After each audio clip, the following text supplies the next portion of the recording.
Bismillahirrahmanirrahim. Assalamualaikum warahmatullahi wabarakatuh. Good morning, Soleh Soleha. Let's start our day by saying hamdalah, alhamdulillahi rabbil alamin. Allahumma inni as'aluka ilman nafi'an wa rizqan tayyiban wa amalan mutaqabbalan. First of all, let me say thanks to Allah. Allah has given us everything this morning.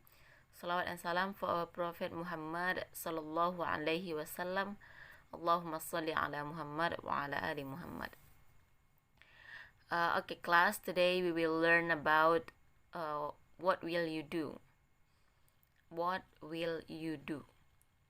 Jadi kita akan fokus kepada kata-kata will-nya. Kapan digunakan, mengapa digunakan, dan bagaimana menggunakannya.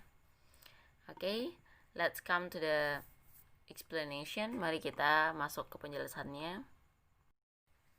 Oke, jadi what will you do itu adalah pertanyaan yang menanyakan apa yang akan kita lakukan besok.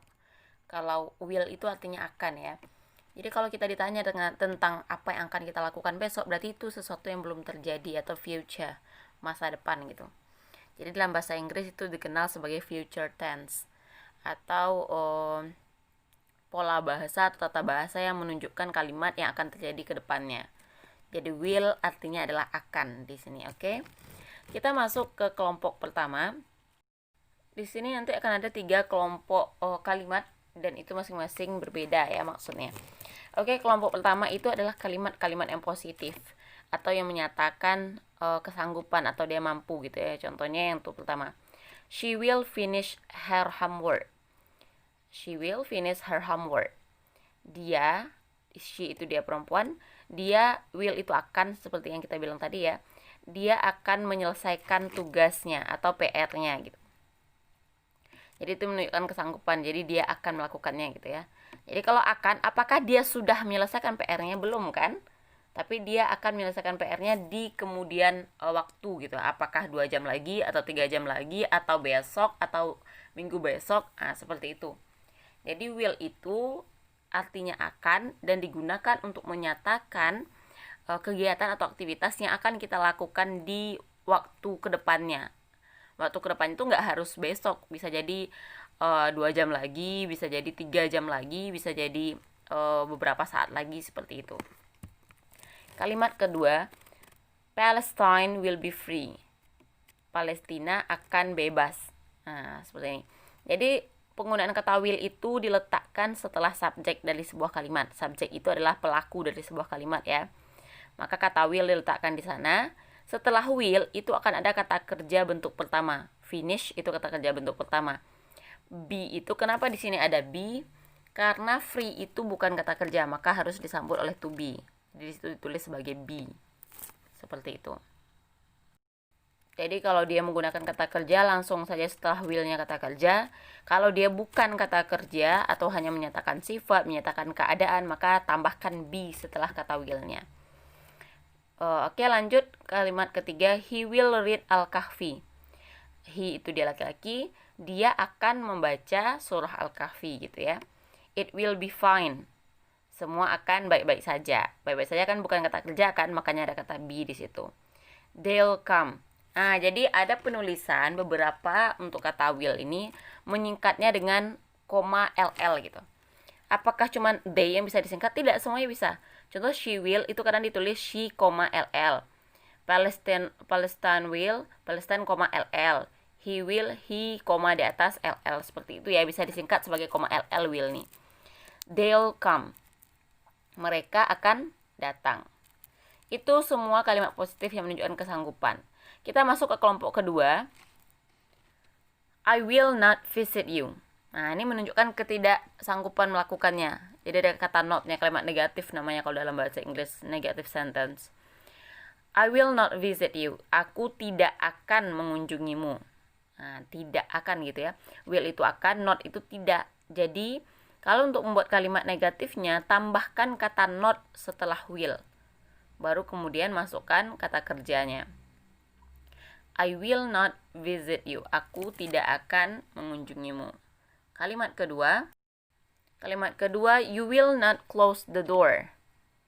Kamu, oke benar, kamu tidak akan menutup pintu. Ashraf will tell you. Oh, lupa teacher memerahkannya ya.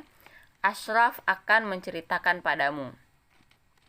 Tetap ada will, harusnya bukan will tell, ini harusnya positif kalimatnya. Will not tell you berarti ya, baru supaya jadi kalimat negatif.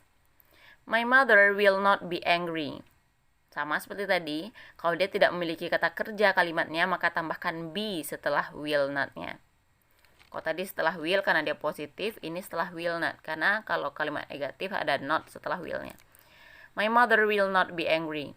Ibuku tidak akan marah. They won't show their fears. Sama seperti tadi, di sana ada koma LL sebagai singkatan. Di sini won't. W-O-N, T. Kalau W-A-N-T itu artinya ingin. Tapi kalau W-O-N, T di atas itu adalah singkatan dari will not. Jadi apostrofnya dari will not atau singkatannya dari will not adalah won't. W-O-N, T. Jadi sering antum jumpai di lagu-lagu want seperti itu singkatan dari will not ya. Berikutnya, they won't show their fears, berarti artinya mereka tidak akan menunjukkan ketakutan mereka. Itu singkatannya, boleh ditulis dengan singkatan, boleh ditulis dengan will not, boleh dengan want. Sama seperti tadi, boleh ditulis subjek kemudian will atau subjeknya koma LL gitu ya. Lanjut kelompok ketiga yang di bawah. Ini untuk interrogative sentence atau pertanyaan seperti itu. Kalimat pertama, will you come to my house? Jadi kalau untuk pertanyaan, maka will-nya dipindahkan paling depan. Yang jadinya artinya, akankah kamu datang ke rumahku? Seperti itu ya. Jadi setelah will ada subjek, baru kemudian kata kerjanya. Kalau tidak ada kata kerja berarti harus ada be-nya atau be. Bacanya itu be ya. Will you come to my house? Akankah kamu datang ke rumahku? Seperti itu. Kalimat kedua, will you open your book? Akankah kamu membuka bukumu? Kalimat ketiga, will she be happy? Akankah dia bahagia? Atau seperti itu. Jadi bisa untuk melihat di sini bahwa perbedaan dari tiga kelompok kalimat ini secara garis besar itulah kalimat-kalimat yang ada dalam bahasa Inggris. Jadi positive sentence, negative sentence, dan interrogative sentence. Kalimat yang menyatakan kalimat positif, kemudian kalimat negatif yang ada not-nya, ketidakmampuan atau ketidaksanggupan melakukan gitu ya. Terus ada interrogative sentence, kalimat tanyanya. Kita lihat lagi caranya adalah kalau di kalimat positif, will-nya itu setelah subjek, kemudian tambahkan dengan kata kerja atau be atau be jika dia tidak ada kata kerja dalam kalimatnya. Kelompok kedua cukup menambahkan not setelah will. Lalu kalimat ketiga interrogative sentence, contoh kelompok ketiga, atau kalimat pertanyaan, maka will-nya pindahkan ke depan sebelum subjek dan kata kerjanya diletakkan setelah subjek. Seperti itu ya. Oke.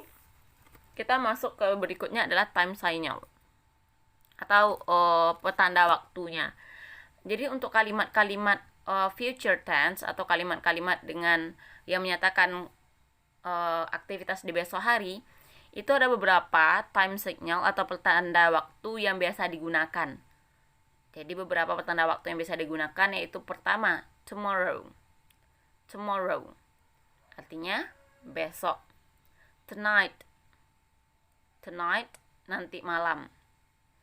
Lanjut, this weekend, akhir pekan ini. Lanjut, soon, segera. Later, nanti.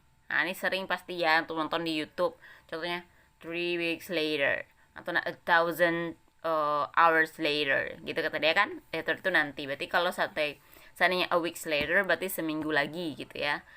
2 hours later, 2 jam lagi. Seperti itu biasanya ya. Di YouTube kan sering itu digunakan. Lanjut. Next week, minggu depan.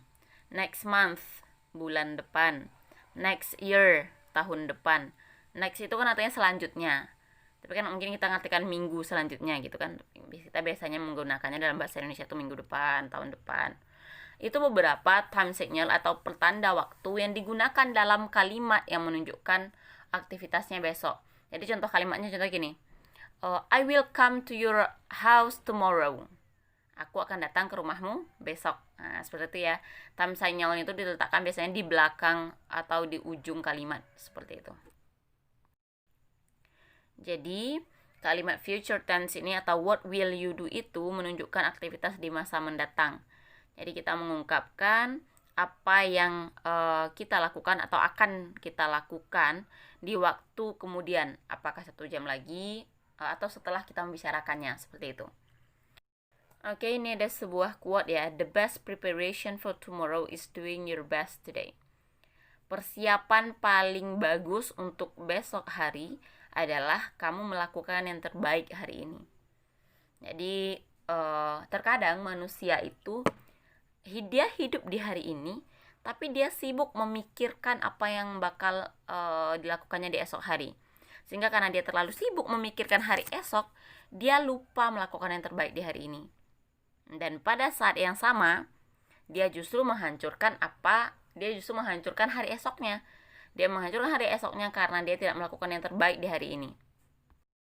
Jadi jika antum ingin mendapatkan hasil yang terbaik di masa mendatang, di masa depan, maka bukan dengan mencemaskan masa depan tersebut, tapi dengan melakukan yang terbaik yang bisa antum lakukan hari ini. Sehingga yang terbaik hari ini, yang terbaik hari kemudian, yang terbaik hari ketiga, yang terbaik yang terbaik dari setiap hari itu akan membawa antum ke hal yang terbaik untuk hari esok-esoknya. Jadi kemudian sama seperti belajar nih. Belajar ini kan juga merupakan persiapan yang antum lakukan untuk menyambut di masa mendatang supaya antum bisa menghadapi tantangan hidup di masa-masa mendatang. Jadi do your best today itu adalah the best preparation for tomorrow. Okay? Okay, that's all our meeting today. Tentang penggunaan kata will atau kata akan yang itu akan digunakan untuk aktivitas yang akan kita lakukan di kemudian hari gitu ya. Jadi silakan pahami lagi, kalau kurang paham diulang-ulang lagi, di replay lagi, dimundur-mundur lagi sehingga antum benar-benar paham. Thanks for your attention. See you next meeting. Atau juga next meeting ya, pertemuan selanjutnya. Semoga jangan lupa sunnah di hari Jumat, silakan read Al-Kahfi, kemudian perbanyak sholawat, sedekah, dan untuk yang muslim nanti sebelum berangkat Jumat silakan wangi-wangian, silakan bersih-bersih. Jangan lupa juga potong kuku tangan, untuk kuku kaki, bebersih ya. Okay, we close our meeting by saying hamdalah, alhamdulillahirabbil alamin. Subhanaka Allahumma wa bihamdika asyhadu an la ilaha illa anta astaghfirullah wa atubu ilaik. Assalamualaikum warahmatullahi wabarakatuh.